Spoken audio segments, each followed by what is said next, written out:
Hi friends, welcome to this latest podcast, and we have with us our very special guest, Colonel Miri Aisin.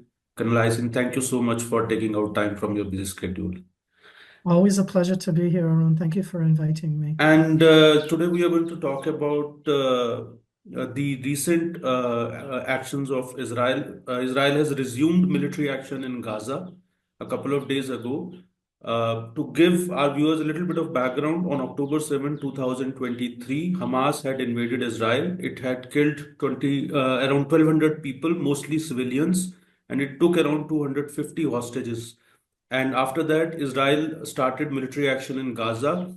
This action was put on hold around 2 months ago when a ceasefire happened between Israel and Hamas. Israel was releasing certain prisoners in exchange of the hostages which Hamas had taken. But a couple of days ago, the military action has been resumed in Gaza. So, Colonel Miri, my first question is, the general perception which is being built through headlines in the global media across the world is that it's Israel which has shattered this ceasefire or Israel broke the ceasefire. But it appears, no, it was Hamas which actually basically broke the ceasefire. So, what exactly is the situation and why this ceasefire, couldn't work out? We're after 230 days since that Hamas attack, invasion, and the taking of the hostages. There is no ceasefire in that sense. It was about trying to arrive at our hostages, trying to get them back. Of the over 250 that they took, and from the beginning, they took live people and dead bodies. They took them with them as bargaining chips. All Hamas has to do for this all to be done with is to give back the hostages. And when in the initial stage of the war, Israel was impacting Hamas by attacking their different capabilities, it was to get to the hostages. And when we are attacking the Hamas terror capabilities, it's to make sure that Hamas cannot do an attack like this again. In the last exchange, it was a ceasefire. It wasn't the end of the war. And that ceasefire was for the exchange of hostages that Hamas held for prisoners that Israel had put on trial, terrorists that had committed acts, been arrested, put on trial, and sentenced. And that was what we were exchanging for. And that was something that was negotiated, and it ended. And Hamas was building its strength, and Hamas is trying to recruit new people, and Hamas is not letting the hostages go. And you don't want to allow Hamas to be defining the rules of the game. So Israel has taken this military action against the Hamas targets, again, to pressure Hamas into both giving back the hostages and to stop keeping all of the Gaza Strip hostages themselves under this very cruel rule. So at the end, there's no easy way to deal with terror organizations. And Israel was very patient and waited and weeks, and now they've initiated again military attacks against Hamas. So, the Israeli Prime Minister, Mr. Netanyahu, he has made a very significant statement that this is just the beginning. And so, how do you basically interpret this statement of Mr. Netanyahu? There has been a major change of the personnel inside the Israel Defense Forces. The Israeli Defense Forces that are the ones that protect us and are there. And remember, this is a multi-front war. The chief of staff, the commander of the Southern Command, the commander of the intelligence arena, all these three have been not just in the last few weeks, but they've changed. So what we're talking about right now are different people who are coming at it. At the end, the tools of the game may not be different, but you have new people, a new spirit in that sense to try to both attack Hamas. We've been investing heavily since that colossal disaster of October 7th and the failure of October 7th to have better information, better intelligence, more targeted, perhaps more similar to what Israel did after Hezbollah attacked Israel also from October 7th and on. Hezbollah did not attack by land as Hamas did, but Hezbollah attacked in every single other way. So what I expect now is not only an air campaign against Hamas targets. I expect the Israeli defense forces again to go into destroy the Hamas terror capabilities. That means going in on the ground, destroying more of the underground subterranean arena, because that underground arena enables Hamas to have mobility and protection. And as long as they have that, they feel that they can continue this, and they see the hostages as only good for them. You prolong both the terror acts against Israel, the psychological terror of what it does, and they're holding the hostages, and they hide in the terror tunnels. So I expect us to be doing more ground activity against both the terror infrastructure underground and all the targets above ground. So, you had in our last conversation, you had said that the capability of Hamas has been degraded quite significantly, but they still have around 20,000 odd fighters with them, or terrorists, I would say rather. They're not fighters, actually, they're terrorists. So, they still have, and so over the last couple of months, when the ceasefire was there, and Israel was not taking any military action because of that, how much Hamas has recovered or recouped from its earlier losses, and who is actually basically, does Iran continue to support Hamas? So, and that would probably also mean that the Israeli action against Iran, or whatever the US has had told Iran, so it has failed to deter Iran. And so, how do you look at this whole scenario? The actions themselves of the Hamas terror Palestinians, the terrorists that are inside the Gaza Strip, they're recruiting from their 2.4 million people who are there, that we probably killed maybe 15,000 of those different terrorists. That means that they still have tens of thousands that they've trained, armed, that are there. We've made it very difficult to be able to rearm. That's part of the reason that Israel does not want to leave the Gaza-Egyptian border. The Gaza Strip and Egypt share a border. Part of the actions that were taken in 2024 is that Israel realigned on that border, the Rafah area, and we haven't left that. It's one of the reasons that we've initiated is to make sure that they can't smuggle weapons from in that side. Inside the Gaza Strip, Hamas built for themselves over the last decades capabilities to make weapons. And I say that because that's part of what they've been trying to redo. That's making light arms, it's making explosives, it's making IEDs. It's exactly making the kind of things that Hamas will portray as guerrilla warfare, that it's going to be used against Israeli military that are in the Gaza Strip. But why are we in the Gaza Strip? They hold 59 Israeli and non-Israeli hostages. They hold bodies as collateral, as bargaining chips. And we've gone in both to get the hostages and to destroy the Hamas capabilities that were used inside Israel by Hamas on October 7th. So it's those capabilities that they're trying to rebuild, and they're doing so using the hostages as a defense system, the underground subterranean arena that they built for so many years as their defense and mobility system. And they're using now, whatever they can find to put together new weapons. You asked about Iran. The Islamic regime of Iran absolutely backs them, supports them, gives them what you are going to call the ideological backing. But they also are the ones who give them more wind in their sails by backing the Houthis in Yemen, who have yet again, in the last few days, fired ballistic missiles at Israel because of Gaza. But that's the Islamic regime of Iran that supplies those missiles and allows and enables the Houthis to fire them. Hezbollah is very quiet because Israel very much degraded Hezbollah to an enormous degree. We haven't been as successful in degrading Hamas. Hamas live within 2.4 million people, very condensed area, very difficult to handle. So Iran is there. Iran would like to help more. I think that now it's more by talking, by using the Houthis from Yemen and perhaps from other places. They're going to try to do so, and less by their direct supplying weapons to Hamas on the Gaza Strip. What role you are expecting that United States is going to play in this new military offensive? Because as far as the media reports are concerned, it is being said that Israel had taken US into confidence before launching this action, and also the US ambassador at United Nations.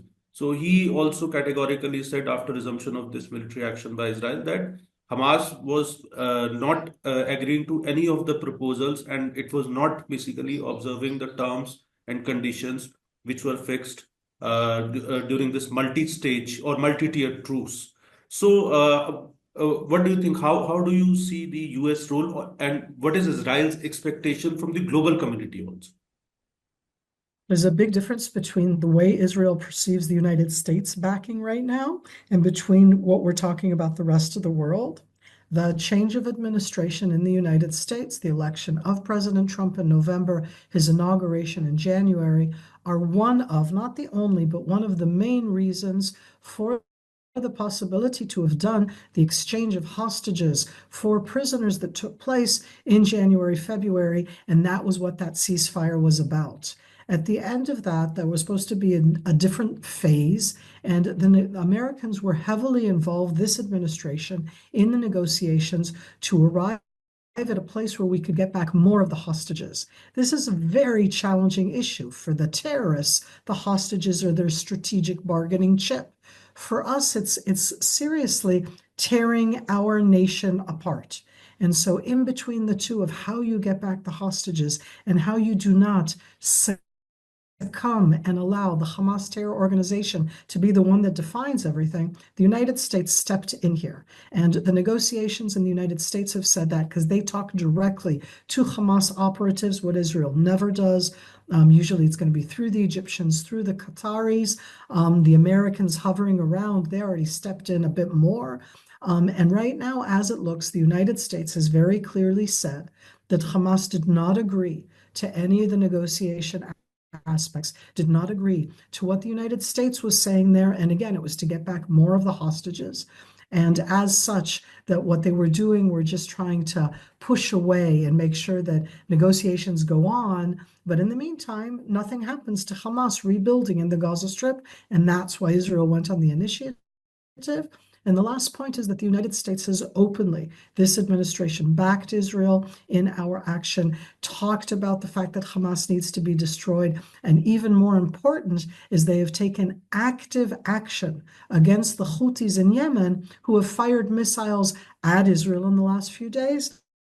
The Houthis have also been firing against U.S. targets in the area of Yemen in the Bab el-Mandeb Straits. And these are big actions that are very important to making sure that the Islamic regime of Iran doesn't use the Houthis, or for that matter, the Gaza Strip and Hamas, and that Hamas does not benefit from everything going on.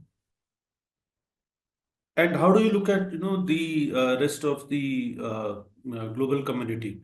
Because again the as we discussed in the last conversation also, that Hamas has launched a major information warfare also, and in fact it's their version which the whole world is right now broadcasting, that more than 400 people were killed.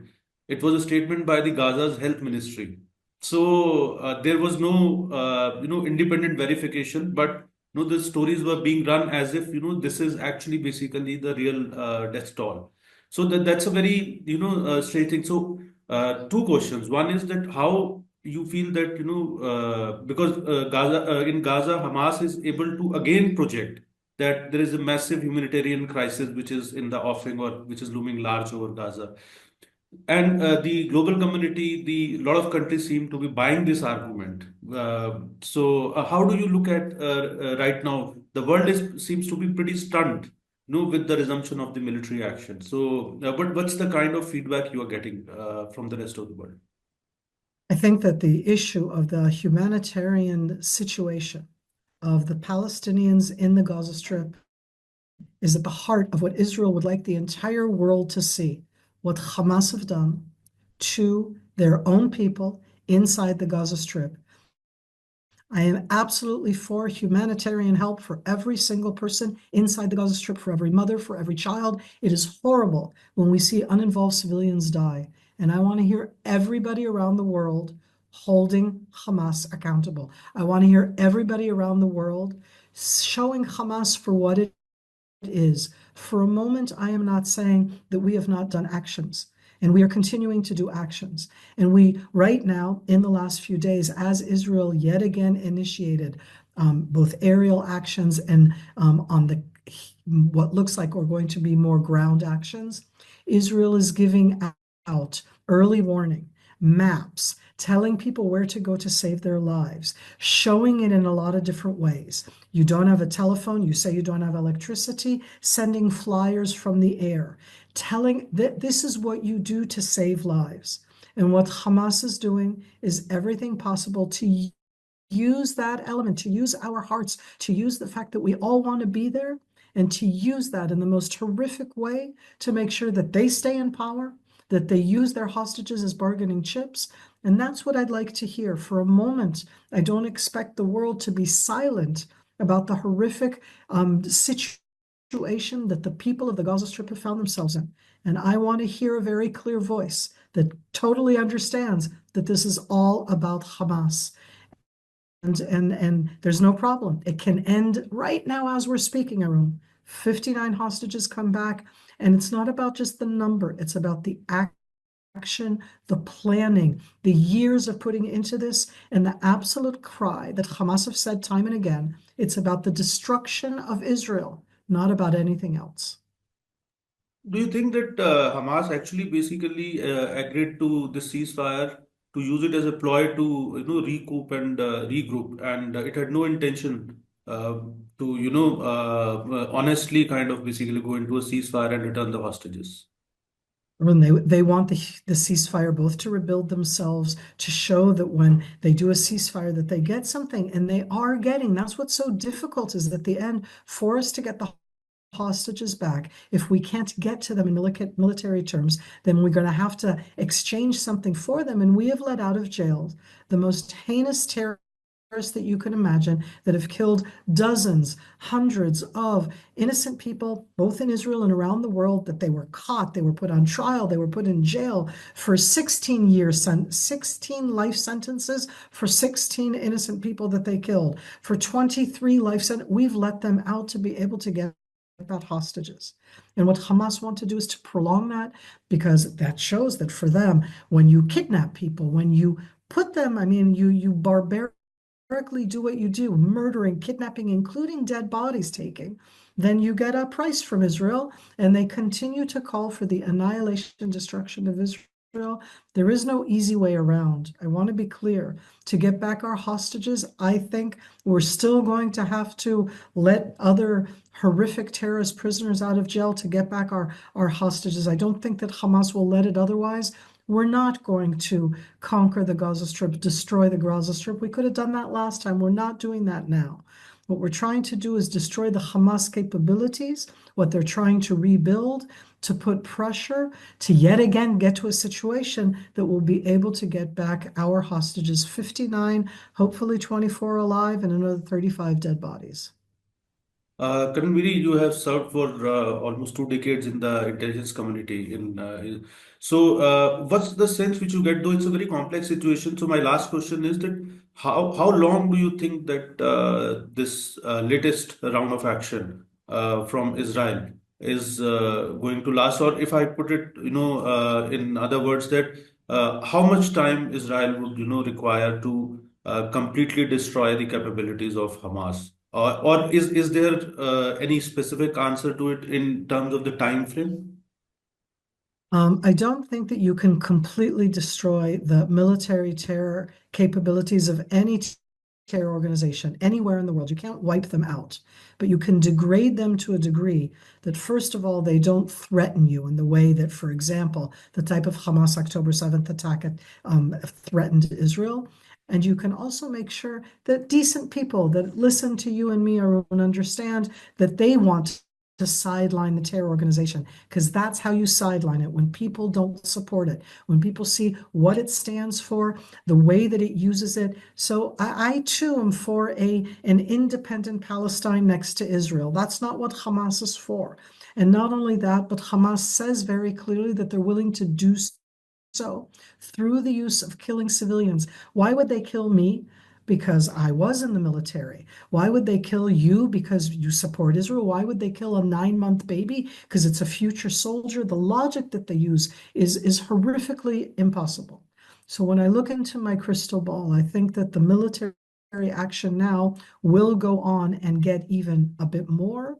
And then again, both the United States and Qatar, Egypt will be the negotiators that are going to step in only to enable an additional exchange for us to get our hostages that were taken so horrifically, and we'll release more prisoners from jail for that, just to get there. But I don't expect it to be immediate. I think that this can go on for several days, if not weeks, and then hopefully we'll get to what I'm going to call again another ceasefire, but that doesn't promise that it will be over. As long as Hamas has the different defense systems that they built for over so many years, and the biggest one of all is the umbrella of the international community that enable them and don't call them out for what they are, this is going to be a long, prolonged conflict.